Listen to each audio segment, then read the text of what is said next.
Hello everyone, Assalamualaikum. Welcome back to my YouTube channel English with Hasnaina. I hope you are doing well with the grace of Almighty Allah.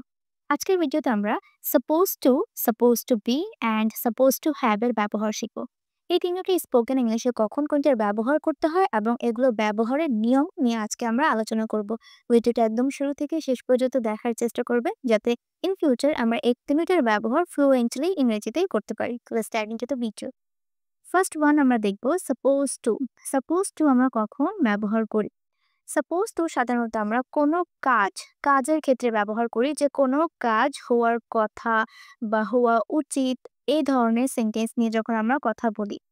এবং একটা জিনিস আমাদেরকে মনে রাখতে হবে, suppose two এর পর আমরা সবসময় ভার্বের বেস ফর্ম ব্যবহার করব এবং সবসময় কিন্তু ভার্বই ব্যবহার করব, অন্য কোনো কিছু ব্যবহার করতে পারবো না। ওকে, এবং বাংলা অর্থে দাঁড়াবে যে কোনো কাজ করার কথা বা হওয়ার কথা বা হওয়া উচিত এই ধরনের বাক্যে সাধারণত আমরা সাপোজ টু ব্যবহার করি।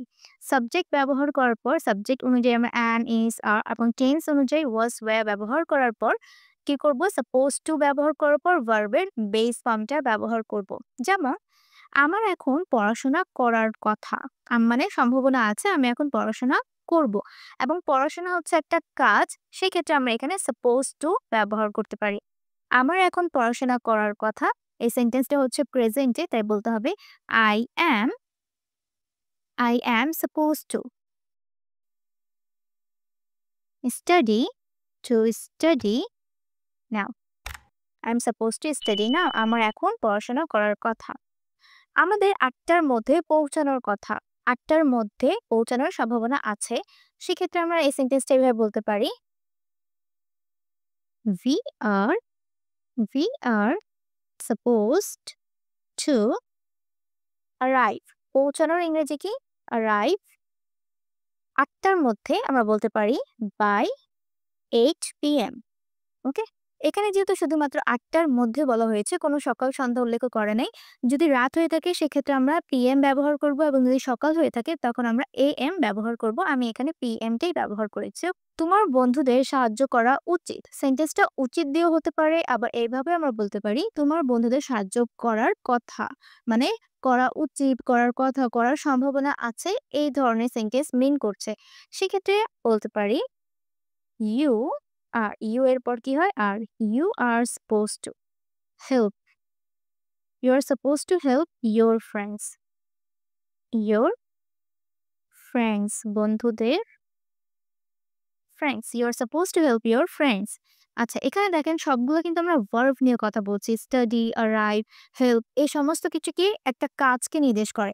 যখন আমরা কোনো কাজ হওয়ার কথা, হওয়া উচিত বা করার কথা, সম্ভাবনা আছে, সেক্ষেত্রে আমরা সাপোজ টু ব্যবহার করব। সাপোজ টু, যদি এই সেন্টেন্সটাকে আমরা এভাবে বলতাম, আমাদের ৮টার মধ্যে পৌঁছানোর কথা ছিল, যদি অতীত বলতাম তাহলে কিন্তু এখানে ওয়ে হতো। We were supposed to arrive by 8 p.m. Okay, আশা করছি এটার ব্যবহার বুঝেছি। নেক্সটে চলে যাই। সাপোজ টু বি সাধারণত আমরা অবস্থা বা পরিচয় নিয়ে যখন কথা বলি তখন কিন্তু আমরা সাপোজ টু বি এর ব্যবহার করি।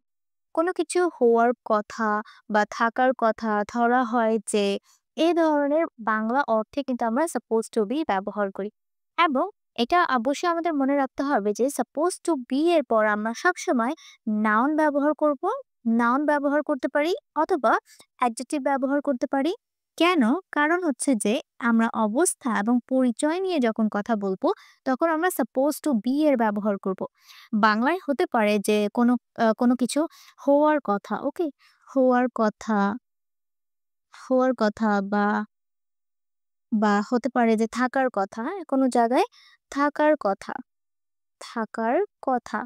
কেন হওয়া এবং থাকা বোঝাচ্ছে? কারণ এখানে বি ভার্ব ব্যবহৃত হয়েছে। বি ভার্ব মানে হচ্ছে যে কোনো কিছু হওয়া, থাকা, এই ধরনের অর্থে আমরা সাধারণত বি ভার্বটাকে ব্যবহার করে থাকি। ওকে, এখন দেখি এটা সহজ হওয়ার কথা। সহজ কি? সহজ হচ্ছে অ্যাডজেক্টিভ, তাই না? সাধারণত আমরা যখন নাম বা প্রোনাউনের দোষ, গুণ, অবস্থা নিয়ে কথা বলি সেই ওয়ার্ডগুলোই কিন্তু অ্যাডজেক্টিভ হয়ে থাকে। এটা সহজ হওয়ার কথা। আরেকটা জিনিস মনে রাখতে হবে, সাপোজ টু বি এর পর কিন্তু আমরা কখনোই ভার্ব ব্যবহার করব না, কারণ সাপোজ টু বি এর ব্যবহার করা মানে এটা না যে কোনো কাজ বোঝাচ্ছে। যদি আমরা কোনো কাজ বুঝাই, কোনো কাজ হওয়ার কথা, সেক্ষেত্রে কিন্তু আমরা সাপোজ টু এর ব্যবহার করব।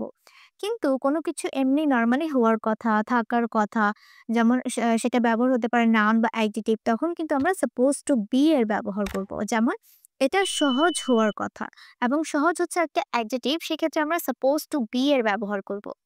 ওকে, সাবজেক্ট বি ভার্ব কোনটা am is আর was were টেন্স অনুযায়ী, দেন supposed to be এর ব্যবহার করার পর আমরা কমপ্লিমেন্ট আকারে নাউন বা অ্যাডজেক্টিভ ব্যবহার করতে পারি। এটা it is it is supposed to be, okay, easy, এটা সহজ হওয়ার কথা, এটা supposed to be ইজি। যদি সেন্টেন্সটা এভাবে হতো এটা সহজ হওয়ার কথা ছিল, তখন কিন্তু আমরা বলতাম it was supposed to be easy। তার বুদ্ধিমান হওয়ার কথা, he is supposed to be intelligent। He is supposed to be intelligent, তার বুদ্ধিমান হওয়ার কথা।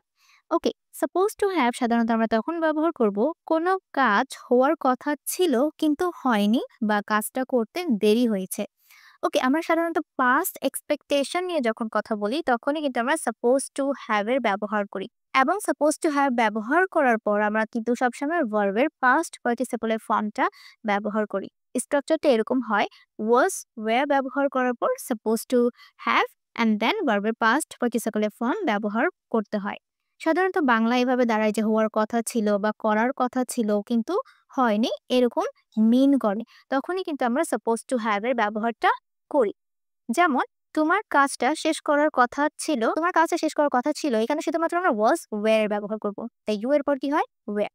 You were supposed to have finished, শেষ করার কথা ছিল, তাই এখানে কি হবে, finished। এবং finished এ কিন্তু মেইন ভার্ব আকারে কাজ করছে এবং এটা সবসময় ভার্বের পাস্ট পার্টিসিপল ফর্মে থাকতে হবে।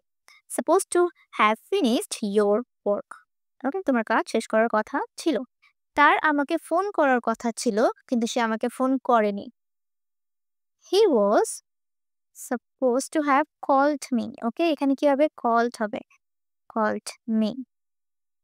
তার চলে যাওয়ার কথা ছিল বাট সে যায়নি, এরকম দাঁড়াচ্ছে অর্থটা। সেক্ষেত্রে আমরা বলতে পারি she was